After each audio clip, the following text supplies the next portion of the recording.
So the sandbox challenge for today. I like the sandbox challenge, and the text here is in Canvas courses.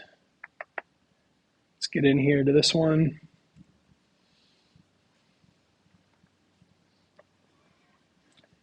Module 7. If we go down to the sandbox, you can get this code right here and just copy it and paste it in here. And what you'll see is that it starts out with an array and it has instructions. So each line of comment here, if you follow these instructions in order, it will transform this into one of my favorite quotes by one of my favorite authors. It will unscramble it if you follow them correctly. So all you're going to do is come in here and go AR quote, and it says sort alphabetically. So the first thing I want to do is sort. And if I want to check it along the way and see what the outcome was of what I just did, I can print it. I don't have to print it each time, but AR quote gets sorted, and you can see it, well, it prints it. If I print it before I start doing anything to it,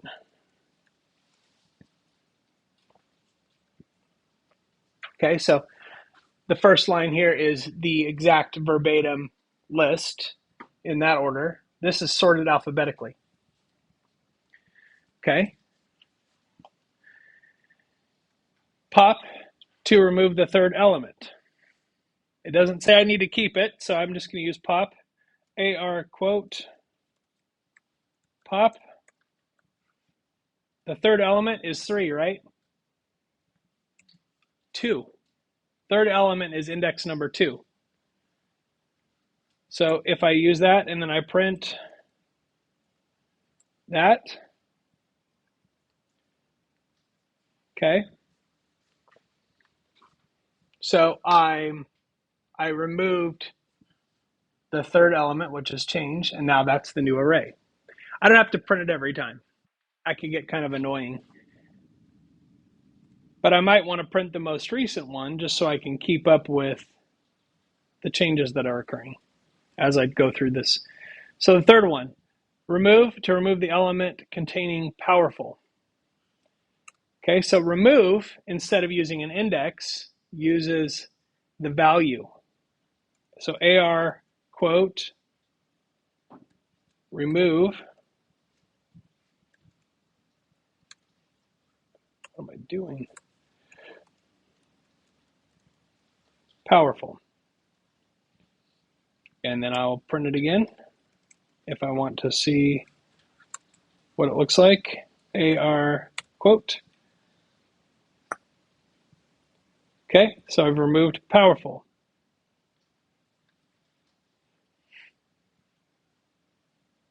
So as we get in here, you can see it calls for you to make a copy of the quote called AR quote 2.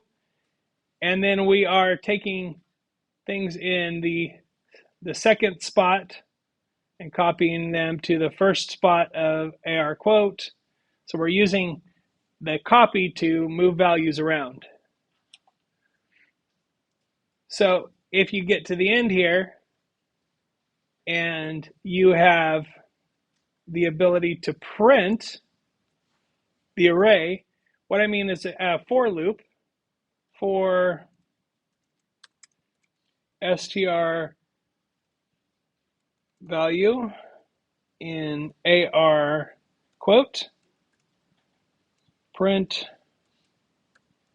str value.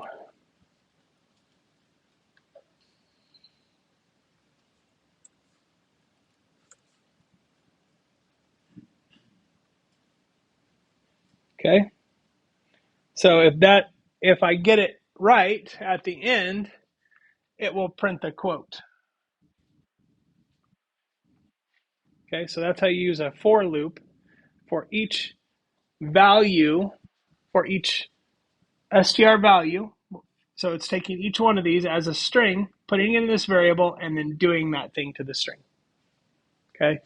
I know for loops are a little sketchy for you because that was the Thursday that I was sick, and I had you watch the video. So I don't know how many of you watched the for loops video, but that's the code for the for loop.